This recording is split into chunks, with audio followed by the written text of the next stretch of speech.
Hello, welcome to the video lecture series presented by St. Andrews Institute of Technology and Management.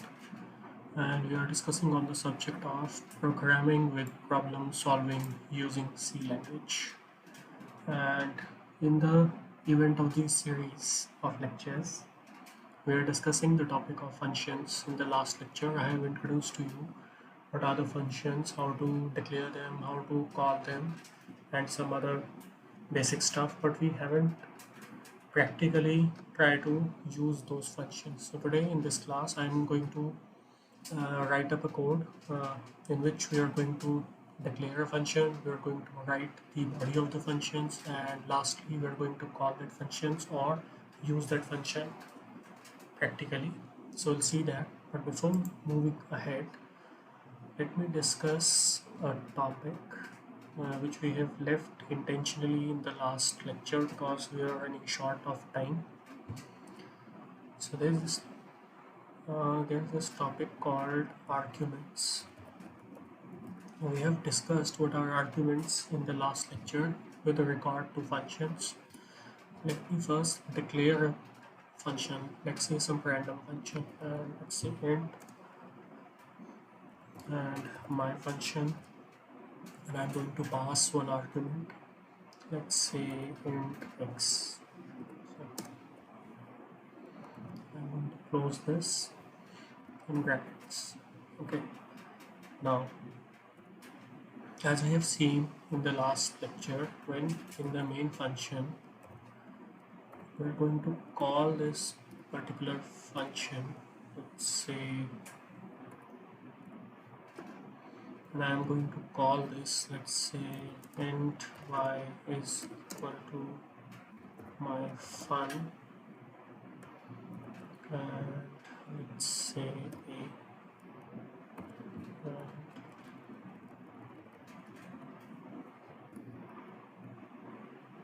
int a is equal to 10. Now in this particular code that we have written here, we have a function declaration. The function's name is myFun, and the return type is of type integer. Don't mind the caps lock, I'm just writing it here to make you understand. The actual code will look slight different in the IDE that we are going to do in a few minutes from now. Okay, and this is the argument box. Argument is the data that your function is going to require to perform a specific task, and in that particular argument box we have declared that the data I'm going to provide, the argument I'm going to provide, is of type integer and its name would be x. Now I have called this particular functions. For now, just forget what this function is doing with x. Just focus on the declaration and the call. Now this main function has called upon this function myFun right here, and I have assigned uh, some value to y because this particular function is returning the integer function though, so that particular return value should be captured by some variable, so I have defined that particular variable here. Now I have passed to perform its task, its assigned task, myFun function must be provided with the data with the argument of type integer because we have declared it here in this particular declaration. That is, this particular x information must be provided to that particular function, and that is what we have done here. We have provided it with the information called a, that a is of type integer and it has a value of 10. Now you must keep in mind why I have you must focus that why I have declared this particular a as integer, because we have already declared that whatever be the information you are going to provide as an argument to this particular function, it must be of type integer. So the type of a must be integer, any other type will not suffice. Okay, now the main thing that I want to make you people understand here is that these particular arguments have a specific name, and this particular argument has other specific name. Now these arguments at the time of the declaration are called as formal parameters, and this here A is called as actual.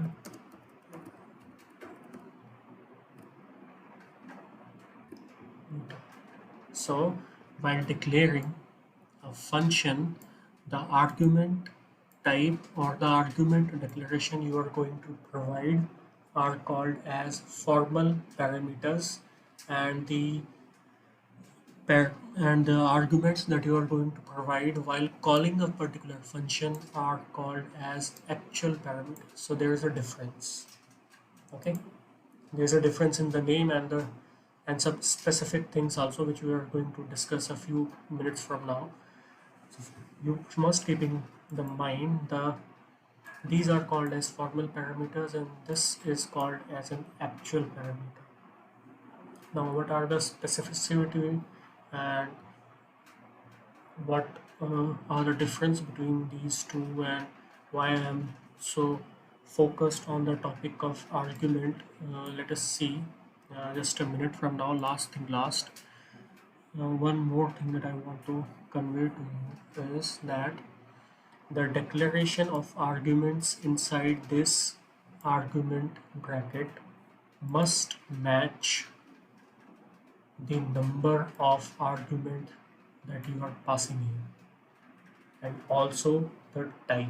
It means if I have provided it with two arguments, let's say if we have two formal parameters called int x and int y, then here while calling this particular function we must provide the number of actual parameters equal to 2, like this. And I also can also do something like this. Let's remove it. Let's say a and b have some random values for now. So what I am saying is the number of arguments and the type of arguments in formal parameters must match to the type of argument and the number of arguments in actual parameters, or the formal parameters and actual parameters must match in their type and in their numbers.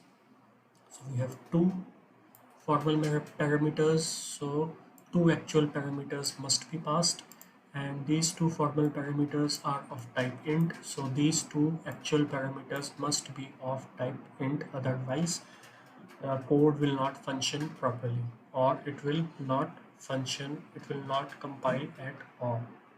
Okay, so you must keep that thing in mind. Also the ordering of these parameters, you must keep in mind. If you write like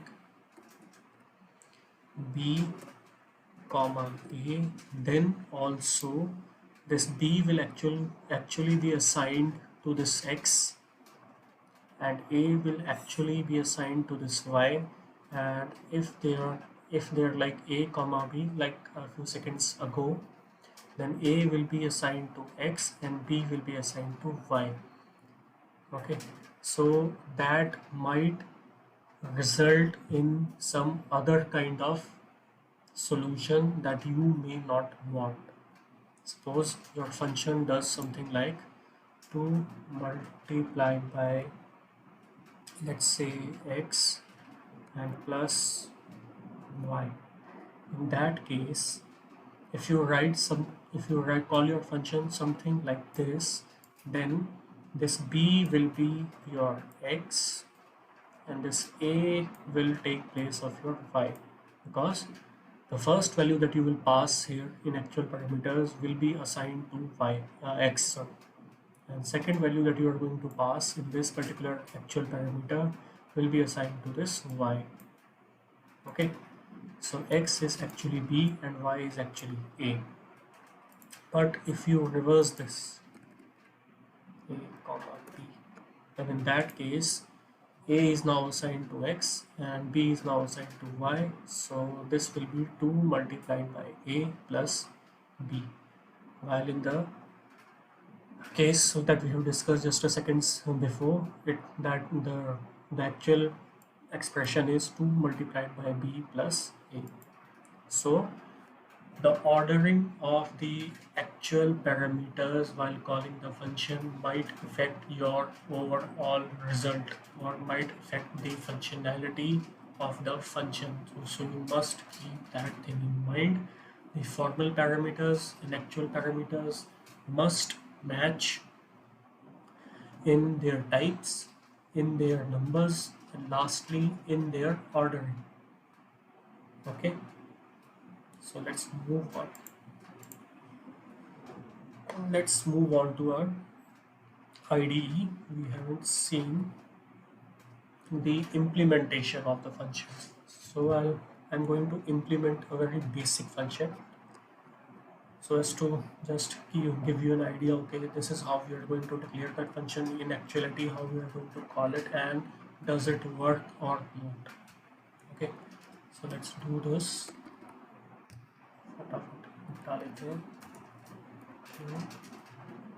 So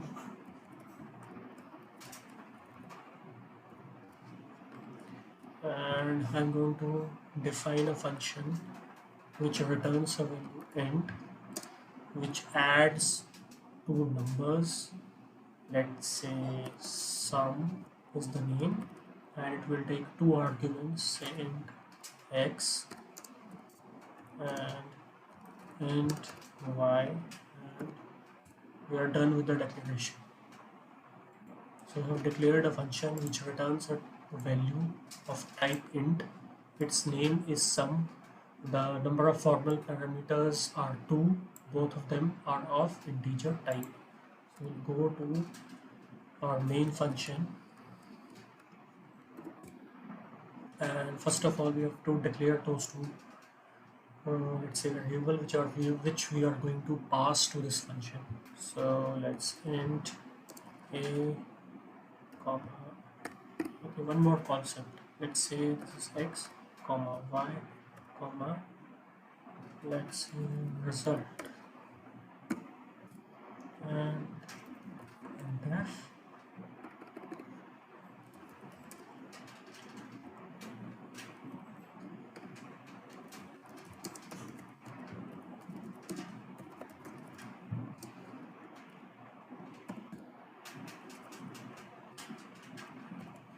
And we use standard input output function, this particular d, using d because we have declared all our variables as integer. Printf, and let's again second number,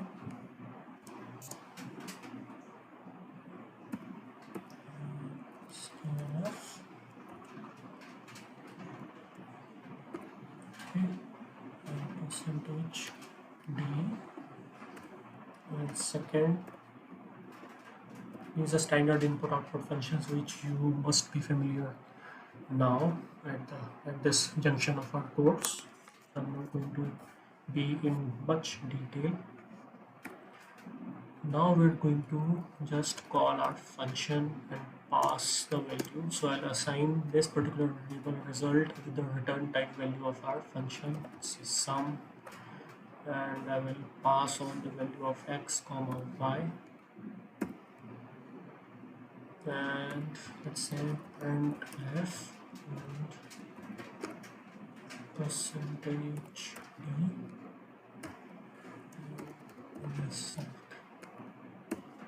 and we haven't created the body, we have defined the function declaration, the signature, but we haven't created what this function is going to do. So we're going to do that right now. Let's say sum, it must be of same signature, that is int x comma int y,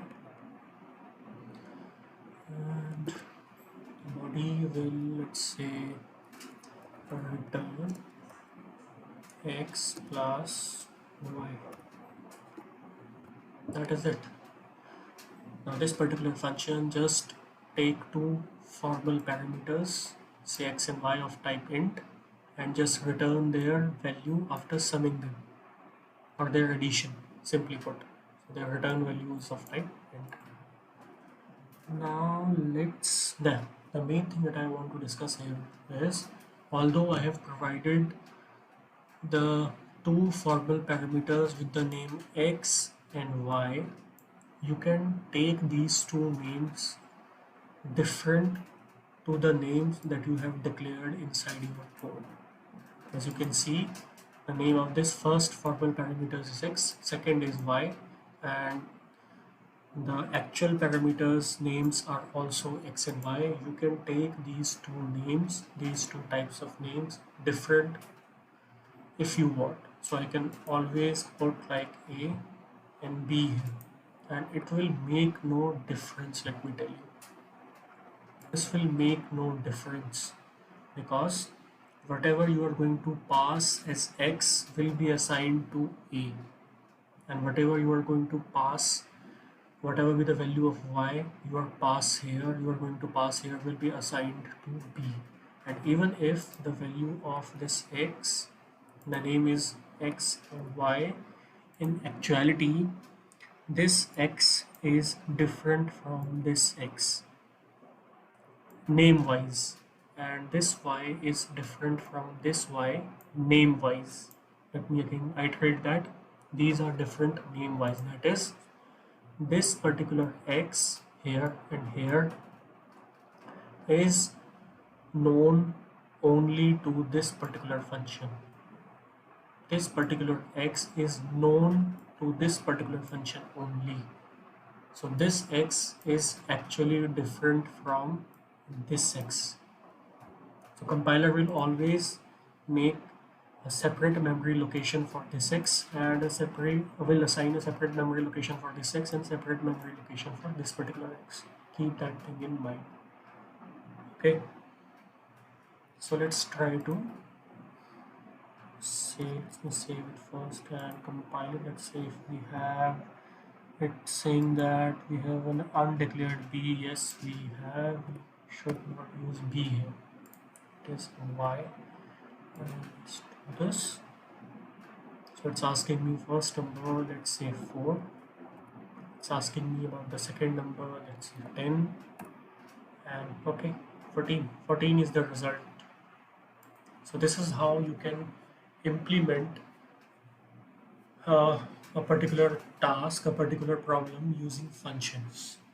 So you must keep that thing in mind, that function must be declared prior to the main function, because in that sense the compiler will know the signature of the function. That is, it is not concerned with the body of the function at this point before the main, but it must know what is the signature of the function. Okay, this is signature of the function, because when you are going to pass some values to this particular function called sum, the compiler must know beforehand that the number of formal parameters must match the number of actual parameters must match in every sense to the number of formal parameters, and also the return type must be of same. So the signature for compiler is essential.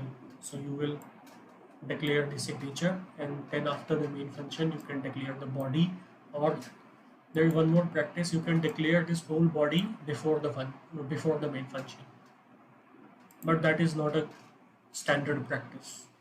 Okay, so one last thing that I want to include in this particular lecture is an ambiguity. So let's write a very basic function. So let std also std.h, and I will declare a function which will not return me anything, and let's say this function is my fun, and it takes an argument of type integer. And let's go to our main function, and in that main function I will declare a variable of type integer, say x, which has a value of 10, and then I will call my function called myFun,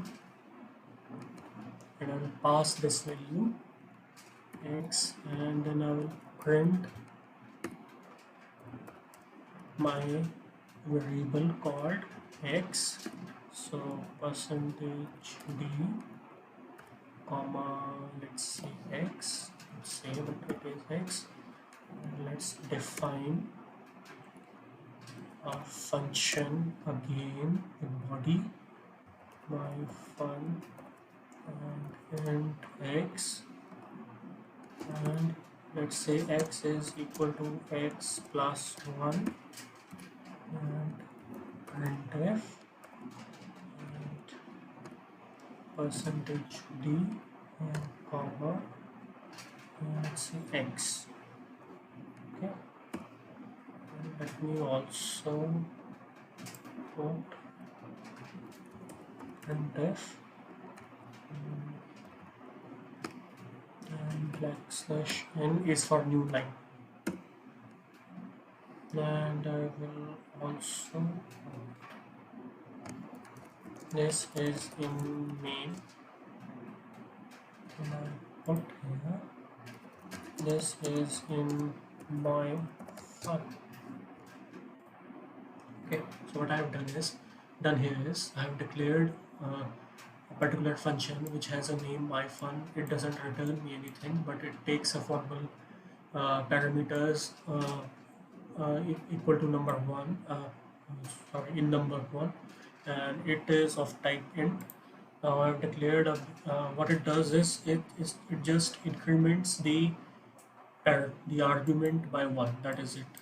So whatever the value you are passing here, it first increments that and then prints that, nothing else. It's not doing anything difficult to understand. Now what I have done is in the main function I have declared a particular variable with value of name x of type integer and with value 10. Now I have called that particular function, and then I have printed provided a new line. Okay, escape sequence, it just puts the cursor on the new line in your console, that is it. And then I have printed the value of x. So let's see what happens now. So I have to save this first. So let's save it as 8. So this is myFun 11 and this is in main 10. Now what I want to make you understand is the value x which you have passed on to this particular function, it was incremented there by 1 and then printed. So the value of x, this particular x which you have passed here, which is this actually, is incremented by 1. Now the 10 plus 1 is now equal to 11, but when I printed the value of x after calling this function, the value still remains equal to 10, and this signifies that actually we are not passing the actual variable here, we are passing the copy of the variable. Let me again tell you that we are not passing the actual variable here to the function, we are passing a copy of this. So if we are passing a copy of this, then the copy of this x is incremented by 1 and printed, and the actual variable still holds the value of 10. So this is all for the functions. We have 2 more topics left, call by value and call by reference, which we will tackle in separate 2 lectures. We will have 2 examples of those 2, let's say, topics or ideas, and we'll try to execute a code of some typical level or some higher level, and I think those 2 will be included in your lab manual also. So thank you.